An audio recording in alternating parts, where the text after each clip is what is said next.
Hi friends, Sunday story telling టైంలో అనగనగా ఒక రాజ్యం ఉంటుంది. ఆ రాజ్యాన్ని పరిపాలిస్తున్నటువంటి మహారాజు ఆ రాజ్యంలో ఉన్న ప్రజలందరినీ తన కన్న బిడ్డల వలె చాలా బాగా వాళ్ళకి ఏ కష్టాలు రాకుండా ఉన్నంతలో సాధ్యమైనంత వరకు కూడా వాళ్ళకి ఏం చేస్తూ ఉంటాడంటే సాధ్యమైనంత వరకు వాళ్ళ యొక్క సుఖ దుఃఖాలను దూరం చేయడానికి ప్రవర్తిస్తూ ఉంటాడు. అయితే ఒకరోజు అతను ఏంటంటే బాగా యోగానిష్ఠుడు అనమాట. బాగా అమ్మవారి గౌరీమాతను తను కొలుస్తాడు. ఉదయం లేవగానే దుర్గా ఉపాసన చేయడము, గాయత్రి మంత్ర జపాలు, చాలా పూజలు చేస్తాడు ఆ మహారాజు. అయితే ఆయన యొక్క పూజకు మెచ్చి లక్ష్మీదేవి వరం కోరుకోమంటారు. ఎవరిని? ఆ మహారాజు కోరుకోమంటే మహారాజు తన రాజ్యంలో తన ప్రజలను చాలా సుఖంగా ఉంచాలంటే ఆ రాజ్యంలో పండుతున్నటువంటి పాడి పంటలు వాటితో అంతంత మాత్రంగానే ఉన్నారు, కానీ అందరికీ కావలసినంత డబ్బు అందడం లేదు. కొంతమంది అసంతృప్తిగానే ఉన్నారు అని ఆలోచించి అప్పుడు ఏమంటాడంటే రాజు లక్ష్మీదేవిని, నేను అడగాలని కాదు, మీరు అడుగుమన్నారు కాబట్టి నేను అడుగుతున్నాను. నేను ఎలాంటి ధనాశ లేనివాడిని, కానీ నా రాజ్యంలో ఉన్నటువంటి ప్రజలందరూ కూడా సుఖ సంతోషాలతో ఆనందంగా విలసిల్లాలని నేను మిమ్మల్ని కోరిక కోరుతున్నాను అంటాడు. ఏమి కోరిక? లక్ష్మీదేవిని ఏమంటే 7 రోజులు మా రాజ్యం లోపల బంగారు వర్షం కురిపించండి. కనీసం 5 రోజులన్నా 6-7 రోజులన్నా 5-6 రోజులన్నా బంగారు వర్షం కురిపించండి అంట. అనగానే అమ్మవారు తదాస్తు అంట. అయితే ఆ 4-5 రోజులు బంగారు వర్షాన్ని కురిపిస్తుంది. ఇక అందరూ ఎక్కడ చూడు బంగారమే పడుతూనే ఉంటుంది వర్షంలో. మనం వర్షం నీళ్ళు ఎలా పడతాయి, వడగళ్ళ వాన వచ్చినప్పుడు అదేంటిది ఐసు ముక్కలు ఎలా పడతాయి, రాళ్ళు కదా, రాళ్ళ వాన పడ్డప్పుడు అట్లానే ఈ బంగారం కూడా వర్షంగా పడుతూ ఉంటుంది. అంటే ఒక రోజులో మొత్తం 5 రోజులు 24 గంటలు పడుతుంది అంటే లేదు, అప్పుడప్పుడు పడుతూ ఉంటాయి. అప్పుడు ఏం చేస్తారంటే అందరు వాళ్ళకు కావలసినంత ధనాన్ని, అది బంగారం కదా, అందరు ఏరుకొని పొదుపు చేసుకొని ఇలా 4-5 రోజులు ప్రజలందరూ ఎంత మంచిగా బంగారు వాన పడుతుంది మా ఊర్లో అని చెప్తారు. పక్కనున్నటువంటి ఊర్లలో నుండి కూడా కొంతమంది వస్తారు, వాళ్ళు ఏరుకొని పోతూ ఉంటారు. వాళ్ళు ఎవరైతే పక్క ఊరు వాళ్ళు వచ్చి ఇలా ఏరడానికి చేయి పెట్టారో వర్షం ఆగిపోతుంది. ఎందుకంటే ఆ రాజ్యంలో ఉన్నటువంటి రాజు కోరిక మేరకు ఆ రాజ్యంలో ఉన్న ప్రజలు మాత్రమే అనుభవించాలి కదా, అది అమ్మవారి ఉద్దేశం అన్నమాట. అయితే ఈ రాజ్యంలో ఉన్న ప్రజలు వీళ్ళు ఏం చేస్తారు, వాళ్ళ చుట్టాలకు వాళ్ళందరికీ ఏం చెప్తుందంటే అప్పుడప్పుడు వాళ్ళకి తెలియదు ఇవాళ ఈ గంటకు పడుతుంది, ఈరోజు పొద్దున పడ్డది అనుకోండి, ఓ రోజు మధ్యాహ్నం పడుతుంది, ఓ రోజు పడకుండా మళ్ళీ ఒక రోజు పడుతుంది, ఇలా మొత్తం 6-7 రోజులు వర్షం పడుతుంది. అయితే వాళ్ళు ఎవరైతే వాళ్ళ చుట్టాలను పిలుచుకుంటారో, ఒకవేళ వచ్చిర్రు అనుకోండి, రాళ్ళవాన బంగారు రాళ్ళు పడుతున్నాయి తెచ్చుకుందామని వచ్చిర్రు అనుకోండి, ఏ ఇంట్లోకన్నా వచ్చి ఆ రాయిని ముట్టుకోగానే వర్షం ఆగిపోతుంది. ఈ విధంగా అర్ధరాత్రులు పడడం ఇలా చేయడం వల్ల ఇంచుమించుగా ఆ రాజ్యంలో ఉన్న ప్రజలందరూ కూడా ఏం చేస్తారు, మొత్తం సమకూర్చుకుంటారు బంగారాన్ని. వాళ్ళకు అవసరం లేనంత అవసరానికి మించిన బంగారాన్ని వాళ్ళు సమకూర్చుకొని వాళ్ళ ఇంట్లో అన్ని స్టీల్ గ్లాసులు ఎలా ఉంటాయో బంగారు పళ్ళాలు, బంగారు గ్లాసులు, సొమ్ములు, దర్వాజలు అన్నీ చేసుకొని చాలా ఆనందంగా జీవిస్తూ ఉంటారు. అయితే ఒకరోజు ఏమైపోతుంది, సడన్గా రాజు ఏం చేస్తాడు, రాజదర్బార్లో ఉన్నటువంటి తోట ఎండిపోతుంటుంది, నీళ్ళుండవు, గోడైనా ఆరిపోతుంటుంది. అయితే అప్పుడు ఏం చేస్తాడు, ఇంకా కొంచెం రాజదర్బార్లో ఎంతోమంది పని వాళ్ళు ఉంటారు కదా, వంట చేసేవాళ్ళు ఉంటారు, గుర్రాలను గడిగే వాళ్ళు ఉంటారు, రథాలను నడిపించేవాళ్ళు, కార్లు, జీప్ ఎంతమంది ఉంటారు. దాదాపుగా మనకి తెలిసి రాజదర్బార్ లోపల 15-20 మంది వర్కర్స్ ఉంటారు. అయితే అయ్యో ఏంది గార్డెన్కి నీళ్ళు పట్టే వాళ్ళు రాలేదేంది, చెట్లు ఎండిపోతున్నాయి, గార్డెన్ కట్ చేయాలి, పువ్వులన్నీ మళ్ళీ కొత్త మొక్కలు పెట్టాలి, పాతవి తీసేయాలి అని అంటాడు. ఈ మార్పంతా కూడా వారం రోజుల లోపలనే. ఇది ఇట్లా వర్షం పడి తగ్గిపోయినాక 3-4 రోజులకే ఇది జరుగుతుంది. ఎందుకు అని అంటే అతను రాలేదు అని ఒక కథ. ఎందుకు వస్తలేడు అని మంత్రిని అడుగుతాడు.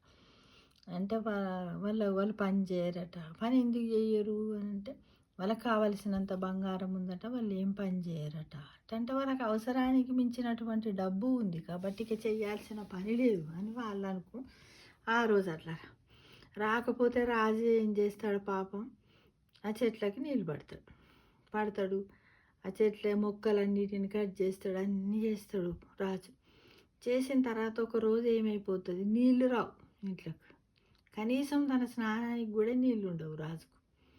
అయ్యో రాజుకు నీళ్ళు ఉండకపోతే పనివాడిని పిలిచి అయ్యో నాకు నీళ్ళు కావాలి అంటే ఆ మంత్రి ఏం చెప్తాడంటే వాళ్ళు రారట, పని చేయరట అని చెప్తాడు. అవునా అని రాజు ఏం చేస్తాడు, పొద్దున్నే లేచి సంధ్యావందనం చేయాలి, పూజ చేసుకోవాలి. ఉపాసకుడు కదా, దుర్గాదేవి ఉపాసకుడు. ఏమి లేదు, చెరువు పోతాడు, స్నానం చేస్తాడు. ఇక బట్టలు ఉతికే వాళ్ళు రారు, ఎవ్వరు రారు. ఇదంతా ఇలా అయిపోయిన తర్వాత రాజు ఏం చేస్తాడు, ఇవన్నీ అయిపోతుంది. కొద్ది రోజులకు ఈ ఇంట్లో వంట చేసేటోళ్ళు, ఇల్లు క్లీన్ చేసేటోళ్ళు రోజు వస్తున్నారో రోజు వస్తలేరు. ఇలా ఎందుకంటే ఇలా రోజు కొన్ని మార్పులు రాజు కనపడుతూనే ఉన్నాయన్నమాట. ఒకరు అందరు బంద్ అయిపోతున్నారు. ఒకరోజు రాజు వచ్చి మామూలుగా ఉదయం బ్రేక్ఫాస్ట్ టిఫిన్ చేద్దామని కూర్చుండి మహారాణిని అడుగుతాడు, ఏమమ్మా ఉదయం టిఫిన్ చెయ్యాలి కదా అని అంటే వాళ్ళు ఎవ్వరు రాలేదు అంటే ఎందుకు అంటే ఏమో నిన్న మొన్న వచ్చేవాళ్ళు కానీ రాలేదు, నిన్న మొన్న రోజు ఒక పూటనే వచ్చింది, రెండో పూట రాలేదు, ఇలా జరిగింది అని అంటే ఇక సరే అని రాణి అయిపోయి వంట చేస్తుంది, రాజుకి పెడుతుంది, తింటుంది. తిన్న తర్వాత ఒకరోజు రాజు పొరుగురు పోవాల్సి వస్తే ఆ రథము నడిపే వాళ్ళు కానీ ఆ వెహికల్ నడిపే వాళ్ళు కూడా రారు. ఇలా ఒకరు అందరూ లాస్ట్కి ఎవరు మిగులుతారంటే ఇంట్లో రాజు భార్య, మంత్రి, ముగ్గురే మిగులుతారు. ఈ మంత్రి కూడా ఏం చేస్తున్నాడు, ఇక అందరూ పోయినరు, నేనెందుకు అనుకొని ఒకరోజు వస్తున్నాడు, 2 రోజులు వస్తున్నాడు, ఒకరోజు రావట్లేదు, మరొక రోజు వస్తున్నాడు, 2 రోజులు రావట్లేదు. ఈ విధంగా ఈ రాజు కూడా మంత్రి కూడా ఇలానే చేస్తున్నాడు. అయినప్పటికీ కూడా ఏమనలేకపోతున్నాడు రాజు. ఇంకొక రోజు రాణితో అంటాడు, రాత్రి భోజనమైన తర్వాత నిద్రపోవలసిన సమయంలో పండుకున్న ముందు పోయి శయన మందిరంలోకి పోయి పడుకునేటప్పుడు ఏందమ్మా ఇంత మార్పు వచ్చింది ఈ జనాలలో అని అంటాడు. అప్పటి వరకు కూడా రాజుకు ఇంకా నేను ఇంత బంగారం వచ్చింది, వాళ్ళు సుఖపడుతుర్రు వాళ్ళు అని అంటలేడు. ఇంకా ప్రజల మీద నమ్మకం ఉంచుకొని రేపు వస్తారో ఎల్లుండి వస్తారో ఏందో ఎదురు చూస్తున్నాడు. అప్పుడు రాణి ఉండి ఏమంటుందంటే, నీవు వాళ్ళందరికీ మంచి జరగాలని, బాగా ధనము డబ్బు రావాలని నువ్వు అమ్మవారిని కోరుకున్నావు కదా, కోరుకొని ఏమన్నావు, 5-6 రోజులు మన రాజ్యం లోపల ఏంటిది బంగారు వర్షం కురిపించమన్నావు. కురిపించిన తర్వాత వాళ్ళు అవన్నీ ఏరుకున్నాక వాళ్ళకి అవసరానికి డబ్బు ఉంది కాబట్టి వాళ్ళు ఎక్కడికి కూడా ఏ పని చేయడానికి వస్తలేరు. ఎప్పుడు డబ్బు సంపాదించాలనే ఆలోచన వస్తుంది ప్రతి మనిషికి, మానవునికి. తన అవసరాలకు కావలసినంత సొమ్ము ధనము తన దగ్గర లేనప్పుడు కష్టపడాలని ఏదో ఒక పని వెతుక్కుంటూ ఉంటారు. కానీ మీరేం చేశారు, వాళ్ళు ఏదో అనుభవిస్తారు, ఈ పని యథావిధిగానే చేసుకుంటారని మీరు అనుకున్నారు. కాబట్టి వాళ్ళకేంది అవసరమా, ధనం ఉన్నది తిందాం దీంతో అన్నట్టుగా సరిపెట్టుకొని ఉంటున్నారు. అంటే ఏ మనిషికైనా కూడా మనము డబ్బు పోగు చేసి ఇచ్చినట్టయితే వాళ్ళకు కష్టం విలువ తెలియదు. దాన్నే డబ్బు ఖర్చు పెట్టుకుంటారు. సంపాదించుకోవాలి, దాచుకోవాలనేది అవసరం లేదు.